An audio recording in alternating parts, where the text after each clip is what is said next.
نحمده ونصلي ونسلم على رسوله الكريم أما بعد فأعوذ بالله من الشيطان الرجيم بسم الله الرحمن الرحيم قال الله تبارك وتعالى في القرآن المجيد والفرقان الحميد يا أيها الذين آمنوا اتقوا الله وكونوا مع الصادقين صدق الله مولانا العظيم وصدق رسوله النبي الأمين المتين الكريم ونحن على ذلك لمن الشاهدين والشاكرين والحمد لله رب العالمين. مجدد دین و ملت سرکار اعلی حضرت الشاہ امام احمد رضا خان فاضل بریلوی علیہ الرحمہ قیامت کے ہولناک گھڑی کو تصور و خیال میں بساتے ہیں. نبی کے اختیار کو مد نظر رکھتے ہوئے بریلی کی ٹوٹی ہوئی چٹائی پر بیٹھ کر قلم اٹھاتے ہیں اور یوں لکھتے ہیں کہ پیش حق مزدہ شفاعت کا سناتے جائیں گے، پیش حق مزدہ شفاعت کا سناتے جائیں گے. یا رسول اللہ آپ روتے جائیں گے، ہم کو ہنساتے جائیں گے. دم نکل جانے کی جا ہے آہ کن آنکھوں سے وہ ہم سے پیاسوں کے لیے دریا بہاتے جائیں گے. اس عطیں دی ہیں خدا نے دامن محبوب کو، جرم کھلتے جائیں گے اور وہ چھپاتے جائیں گے. قیامت کے ہولناک گھڑی میں ہم گنہگاروں کے نامہ اعمال کے دفتر کھلتے جائیں گے. آقا اس گناہ کو چھپاتے جائیں گے اور یہ کہیں گے محمد عربی یا اللہ یہ گنہگار تو ہے لیکن میرا وفادار ہے، یہ گنہگار تو ہے لیکن میرا عاشق ہے، ایمان والا ہے. لوگ آئے مسکراتے ہم اسیروں کی طرف، خرمن عصیاں پہ اب بجلی گراتے جائیں گے. یہ کلام رضا ہے. اچھے کہتے ہیں کہ اعلیٰ حضرت کا شعر سمجھنے کے لیے کم سے کم حضرت ہونا ضروری ہے. سب کے بس کی بات نہیں ہے کہ اعلیٰ حضرت کا شعر سمجھ سکیں. اب اسی شعر کو میں غور کریں کہ لوگ آئے مسکراتے ہم اسیروں کی طرف. یہاں تو کچھ بات سمجھ میں آ گئی. خرمن عصیاں پہ اب بجلی گراتے جائیں گے. اس میں ہم کو لگتا ہے کہ 2% ہوں گے کہ جو سمجھ گئے. خرمن میں کیا، عصیاں میں کیا، بجلی گرانا تو آپ سمجھ گئے. تو کوشش کریں گے کہ اس 2 شعر کی تشریح میں یقیناً آپ کا ایمان تازہ ہو جائے گا. اور پہلی بار ایریا میں تو آ چکا ہوں، باغماڑی نستا بھی آ چکا ہوں، شیخ پورہ بھی کئی بار آ چکا ہوں، یہ الگ بات ہے. لیکن آپ کے گاؤں میں پہلی بار محب گرامی ماسٹر نوید انجم صاحب کے بلاوے پر کہ ابا کا 40واں ہے، ٹھیک ہے حاضر ہوں. تو بہرحال کون کیا ہے، میں کیا ہوں، حضرت نے بہت زیادہ تعریف کر دی.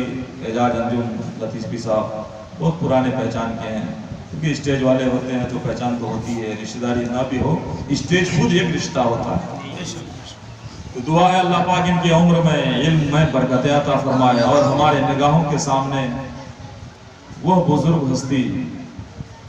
کہا جاتا ہے ابھی پہلی تقریر کچھ دیر کے لیے کلام پاک کی فضیلت میں حافظ صاحب فرما رہے تھے کہ کلام تو خدا کا یہ چاروں ہے، توریت بھی، انجیل بھی، زبور بھی، قرآن بھی. لیکن قرآن کی اتنی عظمت کیوں ہے؟ تو نسبت محمد کی وجہ سے. پورے کا جواب یہی ملا، نسبت محمد کی وجہ سے. تو حضرت کی ہم بہت تعظیم کرتے ہیں. کیوں؟ نسبت سرکار کلا کی وجہ سے، کیونکہ سرکار کلا کے مرید ہیں حضرت. اور سرکار کلا وہ ذات کہ حضور مفتی اعظم ہند کے جنازے میں 3 دن کے بعد جنازہ ہوا تھا، لیکن اس بھیڑ میں اسلامیہ انٹر کالج کے احاطے میں بریلی کی دھرتی پر خانقاہ مارے ہرا شریف کے بھی بزرگان دین ہیں، کالپی شریف کے بھی ہیں، دیگر خانقاہوں کے سجادہ نشین وہاں موجود ہیں.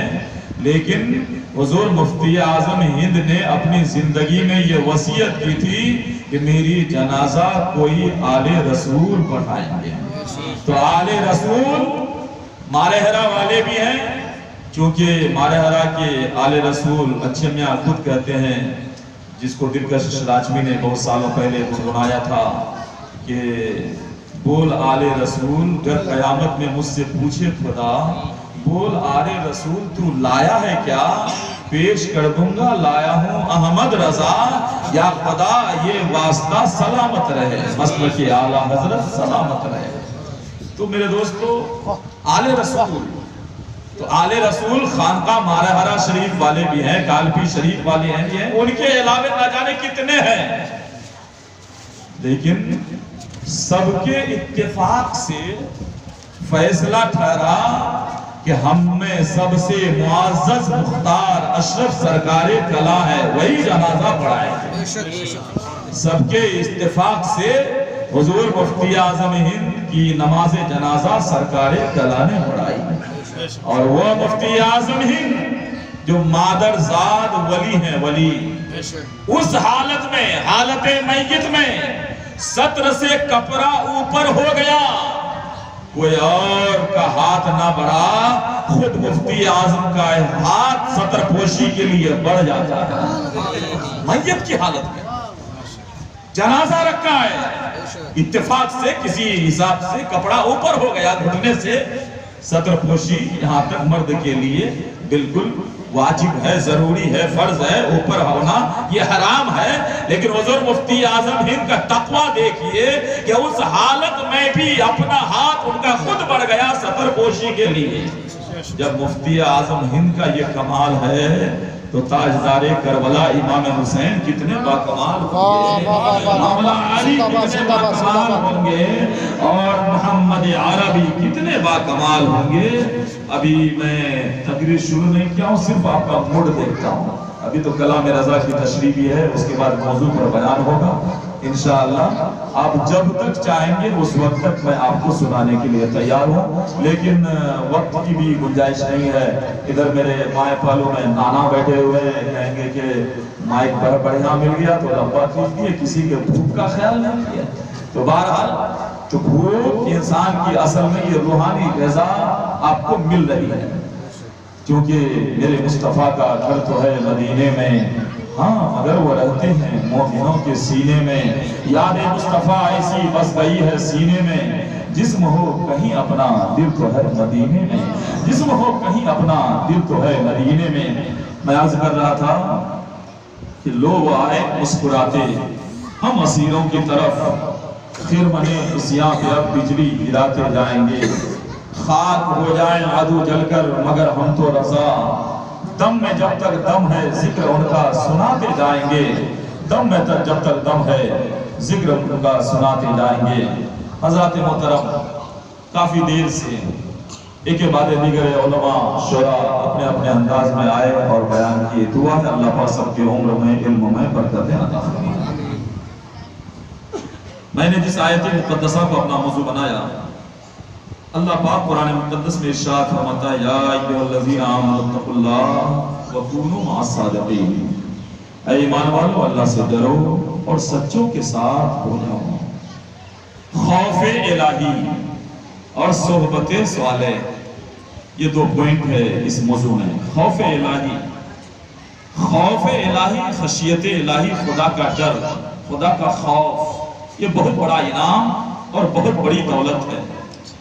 جس دل میں خدا کا خوف ہوگا وہ ماں باپ کا دل نہیں دکھائے گا، جس دل میں خدا کا خوف ہوگا وہ شراب نہیں پیے گا، جس دل میں خدا کا خوف ہوگا وہ نماز سے دور نہیں ہوگا، جس دل میں خدا کا خوف ہوگا وہ کبھی بے حیائی والا کام نہیں کرے گا، جس دل میں خدا کا خوف ہوگا وہ شان رسالت اور شان اولیاء میں گستاخی نہیں کرے گا۔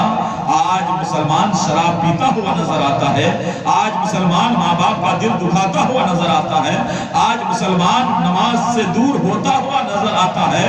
ہم خوف الہی والے ہیں، اللہ کے بندے ہیں، لیکن دل میں ہمارا خوف نہیں ہے، خوف کہلانے کو ہے لیکن عمل نہیں ہے۔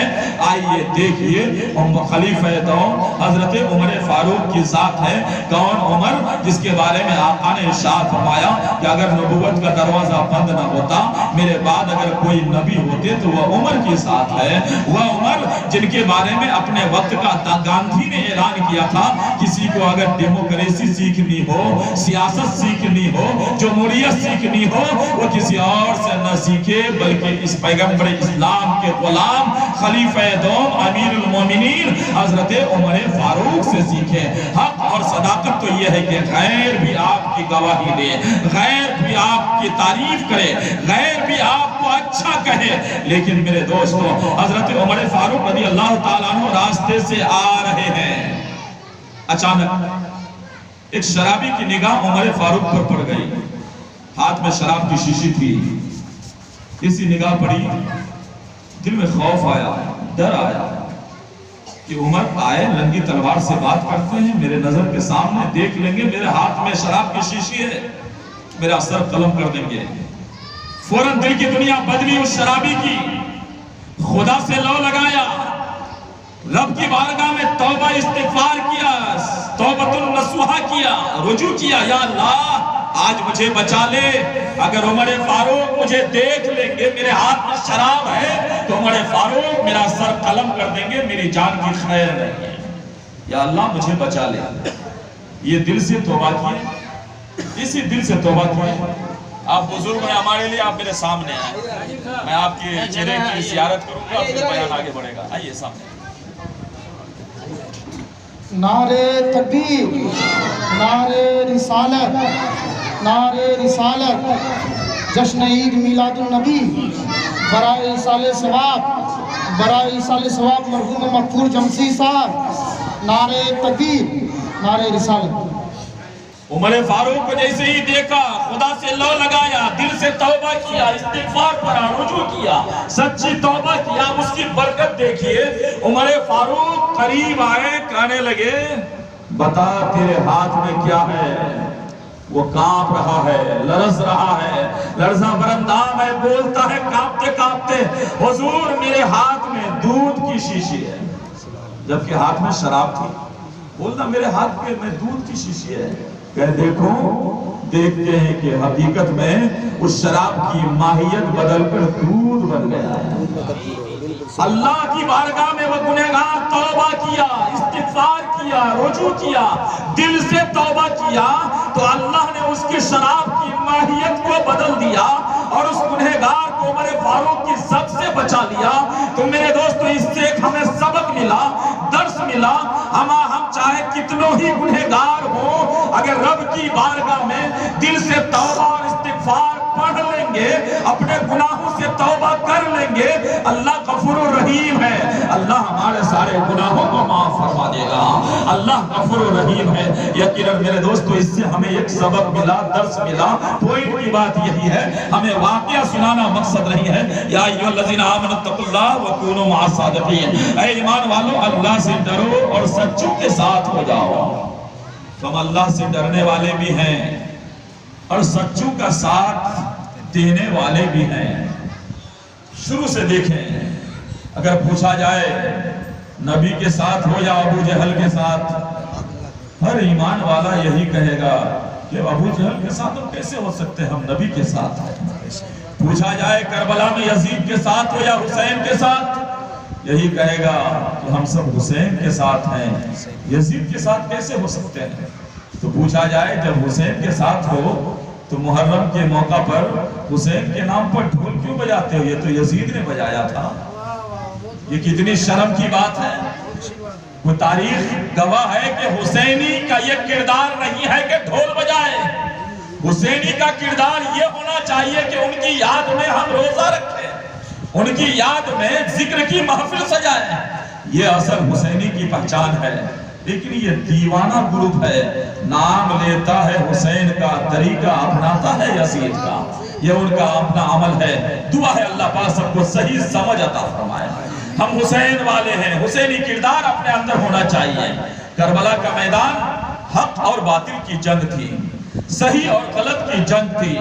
ایک اسلام ڈوبا رہا تھا, قرآن کی عظمت کو مٹا رہا تھا، ناموس رسالت کی دھجیاں اڑا رہا تھا، نماز کی اہمیت کو گھٹا رہا تھا، سگی بہن سگی ماں سے نکاح کو جائز قرار دے دیا تھا یزید۔ لیکن حسین سینہ سپر ہوا اور کہنے لگا ایسا غلط ہے، ہم ہونے نہیں دیں گے۔ یزید نے کہا ہو کے رہے گا، تم میرا مرید بن جاؤ۔ تو حسین نے یہی کہا بقول علامہ اقبال کہ مرد حق باطل کے آگے مات کھا سکتے نہیں۔ اے یزیدی سن، سر کٹا سکتے ہیں لیکن سر جھکا سکتے نہیں، سر کٹا سکتے ہیں لیکن سر جھکا سکتے نہیں۔ ہم حسین والے ہیں، اور حسین کو اللہ نے کیا دیا، کیا انعام دیا کہ یزید تھا، حسین ہیں۔ حسین کل بھی زندہ، آج بھی زندہ، صبح قیامت تک زندہ۔ 72 زخم کھا کر میدان جنگ میں، میدان کربلا میں حسین زمین پر گر پڑے، سینے پہ سوار ہوا شمر کہنے لگے حسین ارادہ کیا ہے؟ قتل کا ارادہ ہے۔ امام حسین نے کہا رک جا، جمعہ کا دن ہے، جمعہ کا وقت ہے، آخری لمحہ ہے، رب کی بارگاہ میں سجدہ تو کر لینے دے۔ سینے سے جلاد اترا ہے، میرا امام سجدے میں گئے ہیں، خولی آگے بڑھا، سر کو تن سے جدا کر دیا۔ انا للہ و انا الیہ راجعون۔ مجھے واقعہ سنانا مقصد نہیں، آپ لوگ سنتے رہتے ہیں، یہ کوئی نئی بات میں نہیں بتا رہا ہوں۔ پھر کہیں گے کہ آپ کیوں بتا رہے ہیں؟ صرف گڑی جوڑ رہا ہوں میدان کربلا سے۔ کربلا سے آپ کو بغداد بھی پہنچاؤں گا، بغداد سے خواجہ کی نگری میں بھی پہنچاؤں گا، خواجہ کی نگری سے آپ کو کچوچا کی دھرتی پر بھی پہنچاؤں گا، اور کچوچا سے پنڈوا بھی پہنچاؤں گا۔ پھر اعلیٰ حضرت کی بارگاہ میں پہنچانے کے بعد جمشید مرحوم کی بارگاہ تک پہنچ کر پھر ہم اور آپ سلام پڑھیں گے انشاءاللہ۔ آپ سب مل کر کہہ دیں یا رسول اللہ، یا حسین۔ میرے امام حسین کا جب سر قلم ہو گیا، سر نیزے پہ چڑھا، جب سر نیزے پہ چڑھا، امام حسین کے لبھائے مبارک میں جنبش ہوئی، حرکت کرنے لگی لبھائے مبارک۔ یزیدی نے سوچا دیکھیں یہ سنیں یہ کیا بول رہے ہیں، سر نیزے پہ ہے پھر بھی ہونٹ ہل رہا ہے، سنیں تو یہ کیا کر رہے ہیں، کہیں یزید کو گالی تو نہیں دے رہا ہے، کہیں کسی کی شکایت تو نہیں کر رہا ہے۔ جب امام حسین کے سر کو نیزے سے نیچے کیا گیا، کان لگا کر سنا گیا، یزیدی بھی سکتے میں پڑ گیا۔ واہ امام تو کتنا لاجواب ہے، جب سر جسم سے ملا تھا پھر بھی قرآن پڑھ رہا تھا، وہی سر نیزے پہ چڑھا ہے تو قرآن پڑھ رہا ہے، وہی سر نیزے پہ چڑھا ہے تو قرآن پڑھ رہا ہے۔ تو حسین کل بھی زندہ، آج بھی زندہ، صبح قیامت تک زندہ، اور میرا ایمان بولتا ہے کربلا کے میدان میں امام حسین کو سجدہ کرتے ہوئے سب نے دیکھا، اٹھاتے ہوئے کسی نے نہ دیکھا۔ ہم عاشق حسین، عاشق مخدوم سمنا، عاشق اعلیٰ حضرت کو اس بات کا یقین ہے جب قیامت کی ہولناک گھڑی ہوگی، امام حسین کے ہاتھ میں نبی کی عطا سے اس بات کی اجازت ہوگی حسین جو تیرا ذکر کرنے والا ہے، جو تیری یاد منانے والا ہے، جس کے دل میں تیری محبت ہے، اسے جنت میں لے جاؤ۔ میرا امام قیامت کے دن سر کو سجدے سے اٹھائے گا اور ہم عاشقوں کو پکڑ پکڑ کر جنت میں داخلہ فرمائے گا۔ نعرے تکبیر، نعرے رسالت، بزم یاد حسین، ذکر شہدائے کربلا، حضرت مولانا شاہ نواز حسین صاحب قادری، سید شاہ نواز حسین صاحب قادری، نعرے تکبیر، نعرے رسالت۔ مومنوں نے گھبراؤ، ابھی خدا کی شان باقی ہے، ابھی اسلام زندہ ہے، ابھی قرآن باقی ہے۔ یہ ظالم کیا سمجھتے ہیں جو اپنے دل میں ہنستے ہیں، ابھی تو کربلا کا آخری میدان باقی ہے۔ امام حسین کل بھی زندہ، آج بھی زندہ، صبح قیامت تک زندہ۔ یقیناً میرے دوستو، امام حسین کو ہم کیوں یاد کرتے ہیں؟ مختصر جواب یہ ہے، ہم اس لیے یاد کرتے ہیں کہ ہم مسلمان ہیں، اسلام کے ماننے والے ہیں، اللہ کے بندے ہیں، ہمیں اپنے دین سے محبت ہے، ہمیں اپنے مذہب سے محبت ہے۔ میرے امام نے اسلام کو بچایا، اس لیے ہم حسین سے محبت کرتے ہیں۔ حسین نے سب کچھ قربان کر کے اسلام کو بچا لیا ہے۔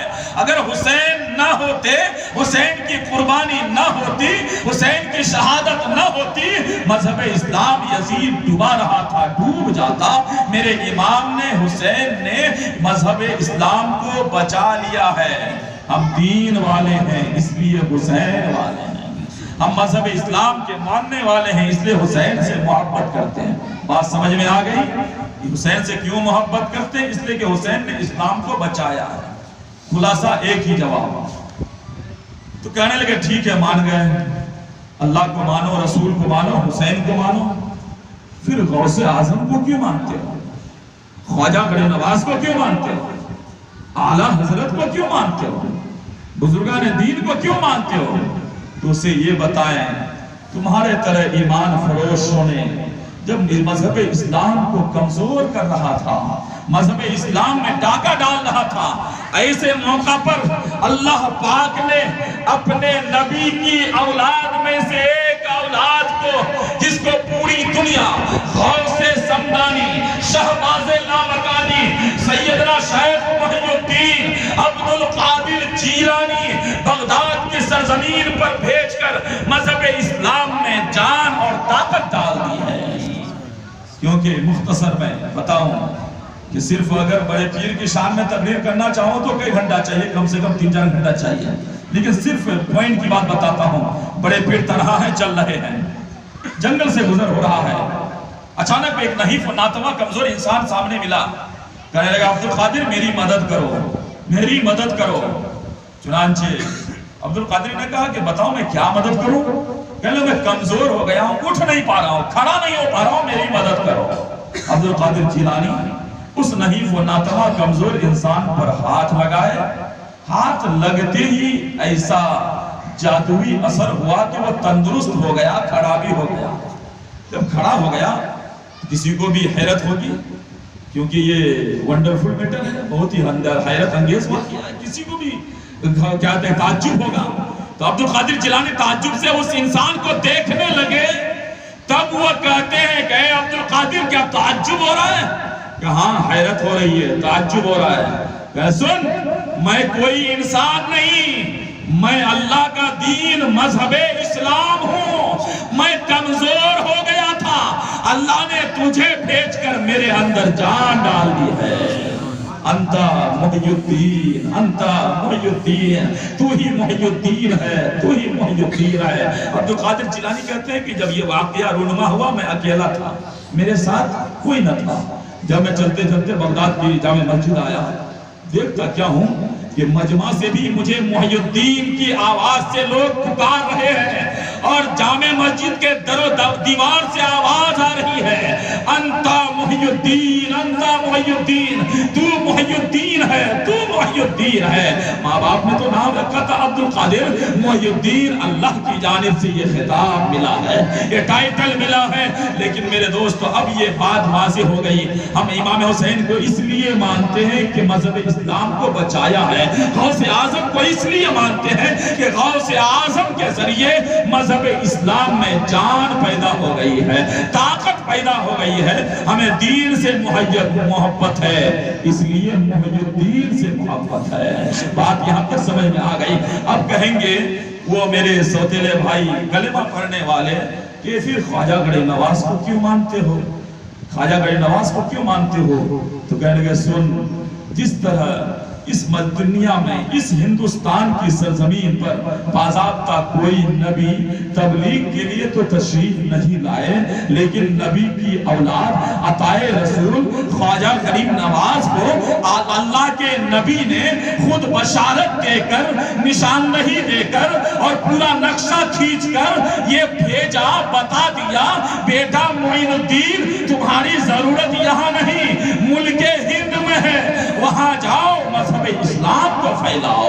اور خواجہ غریب نواز یہاں آئے اور دیکھتے دیکھتے 99 لاکھ ہندوؤں کو مذہب اسلام سے مالا مال کر دیے، 99 لاکھ غیروں کو کلمہ پڑھا دیے۔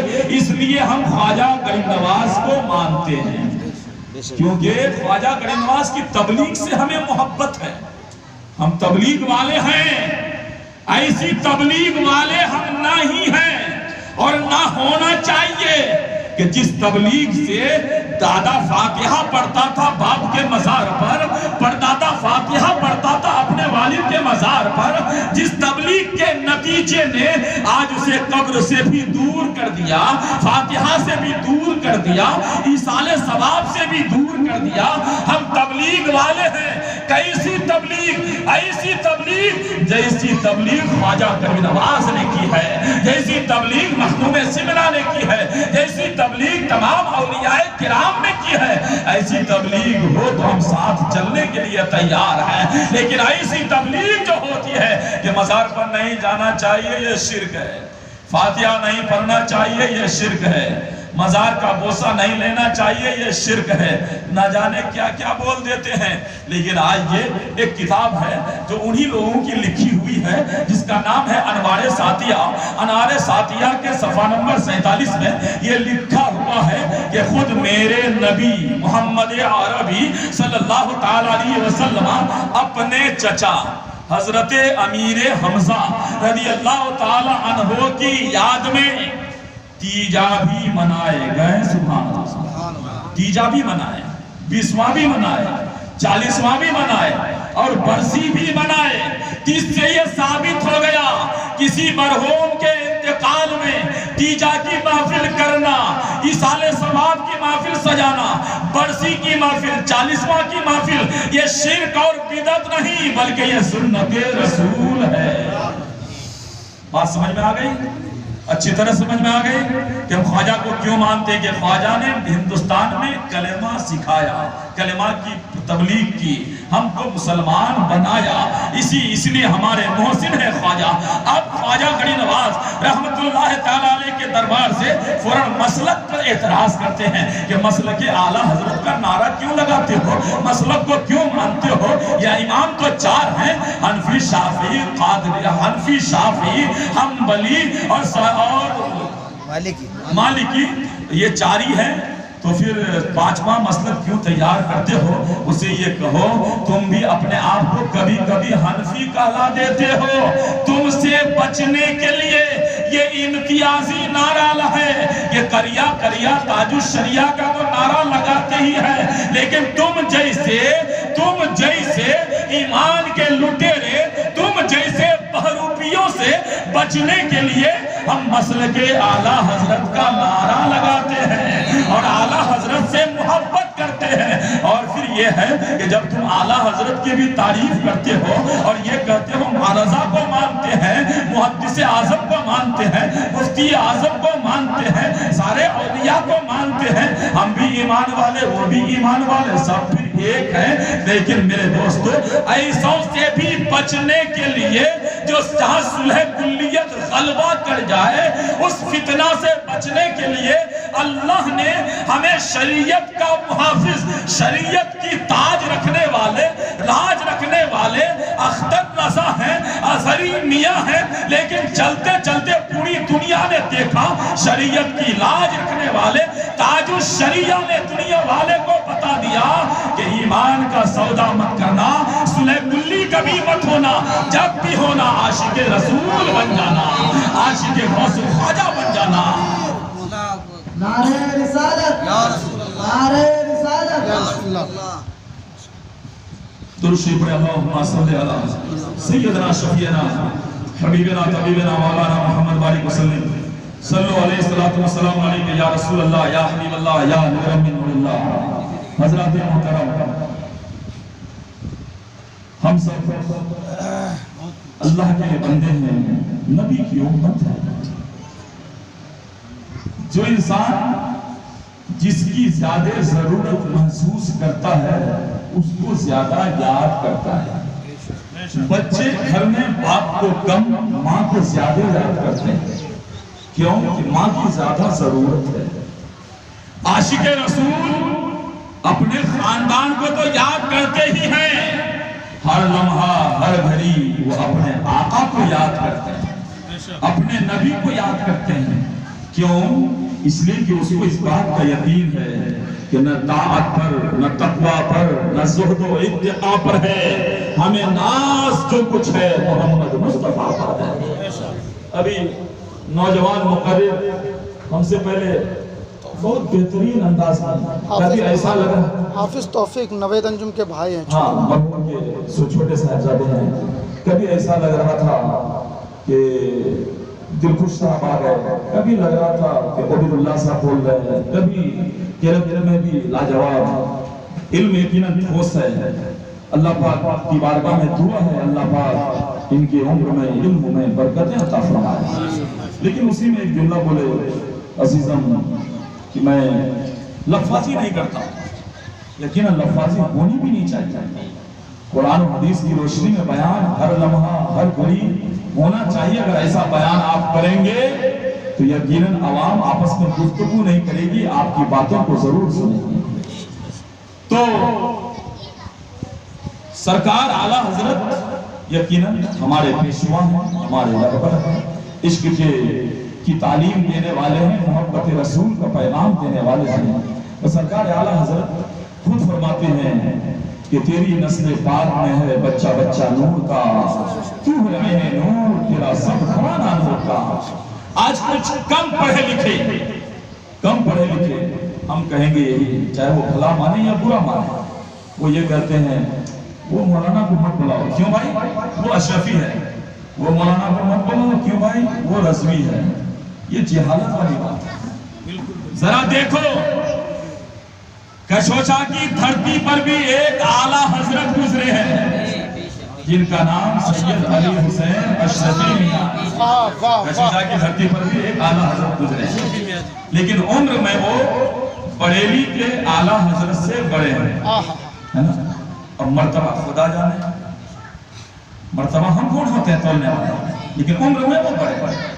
اتفاق دیکھیے کہ دونوں کی ملاقات محبوب الہی کی بارگاہ میں ہوئی۔ کون؟ بریلی کے مجدد اعظم سرکار اعلیٰ حضرت کی ملاقات اور علی حسین اشرفی سرکار اعلیٰ حضرت کچوچا والے علی حسین اشرفی کی ملاقات محبوب الہی کی بارگاہ میں دہلی کی سرزمین پہ ہوئی۔ پہلے سے وہاں علی حسین اشرفی موجود تھے، سرکار اعلیٰ حضرت بعد میں وہاں پہنچے۔ جیسی ایک عاشق رسول کی نگاہ اولاد رسول پہ پڑی تو سرکار اعلیٰ حضرت نے یوں گنگنایا، یوں پڑھا، اشرفی رخت آئینہ، اے اشرفی رخت آئینہ، پروردہ سہے محبوبہ، اے اشرفی تیرا چہرہ آئینہ کی طرح ہے، تو تین محبوبوں کا پالا ہوا ہے۔ نعرہ رسالت، فیضان اشرفی میاں، فیضان اعلیٰ حضرت، فیضان آل رسول سید شاہ نواز حسین صاحب قبلہ، مرحوم مغفور جمشید صاحب قبلہ، نعرہ تکبیر، نعرہ رسالت۔ عزیزم یہ نہ سمجھے کہ میں لفاظی بولا اس نے ہماری تنقید کی نہیں، میری بھی عادت لفاظی کی نہیں ہے۔ تاریخ کے حوالے سے ٹرین سے حضور اعلیٰ حضرت اشرفی میاں بریلی شہر سے گزر رہے ہیں اور اعلیٰ حضرت مجدد اعظم اپنی خانقاہ میں ہیں۔ جب بریلی شہر سے ٹرین گزر رہی ہے، اعلیٰ حضرت اشرفی میاں کچوچا والے ٹرین میں کھڑے ہو گئے، سبحان اللہ، وہ ٹرین میں کھڑے ہو گئے اور مجدد اعظم اعلیٰ حضرت اپنی خانقاہ میں کھڑے ہو گئے۔ ان کے مرید نے پوچھا ٹرین میں حضور کیوں کھڑے ہوئے؟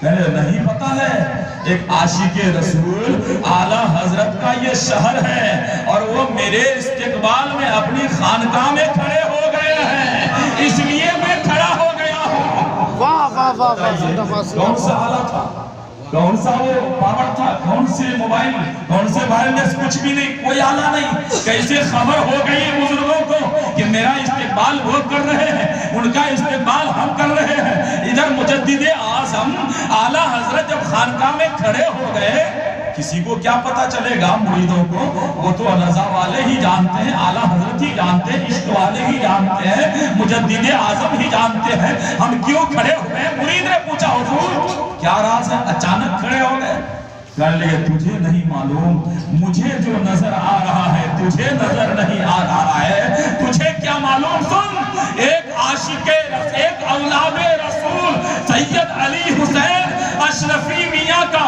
ٹرین سے گزر ہو رہا ہے بریلی شہر سے، اسی کے استقبال کے لیے میں کھڑا ہو گیا ہوں۔ ایک عاشق کا استقبال اولاد رسول کر رہے ہیں، اولاد رسول کا استقبال عاشق رسول کر رہے ہیں۔ کتنی محبت ہے، کتنی وصیت ہے، بزرگوں میں اتنی محبت۔ تم کیسے بزرگوں کے ماننے والے ہو کہ آپس میں لڑاتے ہو؟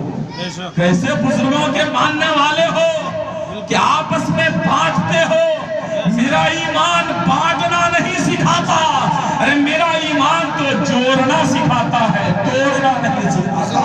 توڑنے والا صحیح مومن نہیں ہو سکتا ہے، جوڑنے والا یہ صحیح مومن ہوتا ہے۔ میرے دوستو آئیے دیکھیں، عاشق رسول، جب عاشق کا نام آتا ہے تو یقیناً عشق کی جسے معراج حاصل تھی وہ ہے حضرت بلال حبشی۔ اسی کی اگر ایک چھینٹ مل جائے تو بیڑا پار ہو جائے۔ حضرت بلال حبشی کا جب آخری وقت آیا، جاگنے کا عالم آیا، تو آپ کی زوجہ، آپ کی شریک حیات رونے لگی، آنسو بہانے لگی۔ تو بلال حبشی پوچھتے ہیں، اے میرے شریک حیات کیوں رو رہی ہے؟ کہنے میں کیوں نہ رہوں، آپ مجھ سے جدا ہو رہے ہیں، میں بیوہ ہونے والی، شوہر کا سایہ میرے سر سے اٹھنے والا ہے، میں نہ روؤں تو اور کون روئے؟ غم کا پہاڑ مجھ پر پڑنے والا ہے، میں نہ آنسو بہاؤں تو کون آنسو بہائے؟ اٹھنے کے لائق نہیں تھے بلال حبشی، لیکن بیوی کی اس بات کو سن کر اٹھ کر بیٹھ گئے۔ کہنے لگے میری شریک حیات، یہ رونے کا وقت نہیں، مسکرانے کا وقت ہے۔ کہنے لگے بیوی کہیں دماغ خراب تو نہیں ہو گیا ہے؟ آپ مجھ سے جدا ہو رہے ہیں، میں رو رہی ہوں، رونے کا نہیں مسکرانے کا ہے۔ تب بلال حبشی کہتے ہیں وہ اس لیے کہ آقا کو دیکھے ہوئے کئی سال ہو گئے، مصطفیٰ کو دیکھا نہیں، دل بے چین ہے، دل بے قرار ہے۔ اب وقت قریب آ گیا ہے کہ قبر کی کالی کوٹھی میں مصطفیٰ کا دیدار ہونے والا ہے، مصطفیٰ کی زیارت ہونے والی ہے، اس لیے وقت مسکرانے رونے کا نہیں مسکرانے کا ہے۔ مومن کی شان یہ ہونی چاہیے، مومن کی پہچان یہ ہونی چاہیے۔ ابھی محب گرامی جناب اعجاز منظور صاحب نادیہ کلام منقبت وغیرہ سب کچھ پڑھے، اور اخیر میں چلتے چلتے شہنشاہ کچھوچا، تاجدار کچھوچا، تاریخ سلطنت مخدوم اشرف جہانگیر سمنانی رحمت اللہ تعالیٰ علیہ کی شان میں بھی کچھ پڑھتے ہوئے رخصت ہوئے۔ انشاءاللہ اسی کا فالو کرتے ہوئے میں بھی مخدوم سمنا کی شان میں اور اس مخدوم سمنا کی شان میں تین اولیاء کرام کا بیان ہوگا، مخدوم بہاری کا بھی اور مخدوم علاؤالحق پنڈوی کا بھی، پیر کا بھی، مرید کا بھی، دوست کا بھی۔ کیا آپ لوگ تیار ہیں ساتھ دینے کے لیے؟ تیار ہیں؟ بالکل۔ ایک بار کہتے ہیں یا رسول اللہ، یا حبیب اللہ، کون مخدوم سمنا؟ وہ مخدوم سمنا جو پیدائشی شہنشاہ ہیں لیکن فقیری اختیار کیا ہے۔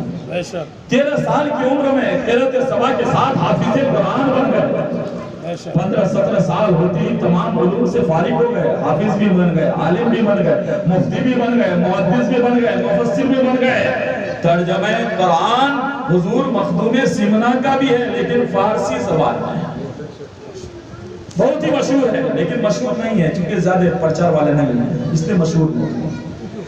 ترجمہ قرآن حضور مخدوم سمنا کا بھی ہے، لیکن مخدوم سمنا غوثیت کے درجہ پر فائز، محبوبیت کے درجہ پر فائز، تین محبوبوں نے پالا ہے، اعلیٰ حضرت نے فرمایا مخدوم سمنا کے چشم و چراغ کو۔ تین محبوب کون؟ ایک محبوب سمنانی شہنشاہ بغداد بڑے پیر دستگیر، ایک محبوب الہی اور ایک محبوب یزدانی تاریخ سلطنت سید اشرف جہانگیر۔ اسی پر اشارہ تھا اعلیٰ حضرت کا، تو دلیل مل گئی کہ غوث تاریخ سلطنت سید اشرف جہانگیر محبوبیت کے درجہ پر فائز تھے، اور محبوبیت کا درجہ بہت اونچا درجہ ہوتا ہے۔ تاریخ سلطنت ہے، پیر کی تلاش میں نکلتے ہیں، اچانک 10 سال حکومت میں بھی رہے، لیکن دل نہیں لگتا. آج انسان کرسی پہ کے لیے لڑائی کرتا ہے, جنگ کرتا ہے, لیکن مخدوم سمنا کرسی چھوڑنے کے لیے بے چین ہے, بے قرار ہے. اپنی ماں کے پاس آئے, کہنے لگے میری ماں میں فقیری میں جانا چاہتا ہوں, اس بادشاہت میں دل نہیں لگتا, طبیعت نہیں لگتی. کہنے لگے ماں بیٹا تو آج بول رہا ہے, جب تو پیدا ہوا تھا پیدائش سے پہلے, ولادت سے پہلے غیب سے یہی آواز ملتی تھی, اے خاتون تیری گود میں ایک ایسا لاڈلا جانے والا ہے جس کی شہرت پوری دنیا میں ہوگی, وہ میرا محبوب ہوگا. بیٹا تو آج بول رہا ہے, میں تو اسی دن کا انتظار کر رہا تھا. جا تو فقیری میں جا, لیکن میری خواہش یہ ہے کہ تو بادشاہی لباس میں, شاہی لباس میں میری نظر سے روانہ ہو. تو مخدوم سمنا شاہانہ لباس پہنے, کچھ فوجی دستہ کو ساتھ لیے, گاؤں سے آگے بڑھے, وہاں سے سب کو واپس کر دیے, شاہانہ لباس پہ اتار دیے, فقیری لباس پر آگے بڑھے. مختصر یہ ہے, صرف مخدوم سمنا پر بولنا چاہوں کئی گھنٹہ چاہیے, لیکن اتنے وقت کی گنجائش نہیں ہے. تو ہم چونکہ خواجہ کے ماننے والے ہیں, وہ خواجہ جنہوں نے اتنا بڑا تالاب, اتنا بڑا انا ساگر کو ایک پیالہ میں جمع کر دیے, ہم ان کے غلام ہیں کہ 3 گھنٹہ کی تقریر کو 10 منٹ میں ضرور بیان کر سکتے ہیں. ایک بار کہہ دیں یا رسول اللہ. مخدوم سمنا پیر کی تلاش میں نکلے, پوری دنیا کی سیاحت کی ہے خواجہ مخدوم سمنا, مخدوم اشرف جہانگیر. جس بارگاہ میں جاتے ہیں یہی کہتے ہیں تمہارا مقدر کہیں اور ہے, تمہارا نصیبہ کہیں اور ہے. چلتے چلتے پنڈوا شریف ابھی پہنچے نہیں ہیں, راستے میں بہار کی سرزمین ہے. مخدوم بہاری اس وقت حیات سے تھے. مخدوم بہاری یا فردوسی سلسلہ والے بھی ہیں. عبدالحی صاحب معلوم ہوا کہ خانقاہ منیر شریف فردوسیہ سلسلہ کا خاص فیضان ہے ان پر. یہاں منیر شریف والے بھی ہیں, چاہنے والے, متن گھاٹ والے بھی ہیں. وہ دادا کی ٹوپی سے پہچان رہے ہیں کہ شاید وہ متن گھاٹ والے ہیں, اس ٹوپی کی وہیں کی پہچان رہے ہیں. صحیح ہے, ہاں الگ ہی پہچان ہے, یہ پہچان ہونی چاہیے, سب کی اپنی اپنی پہچان ہے.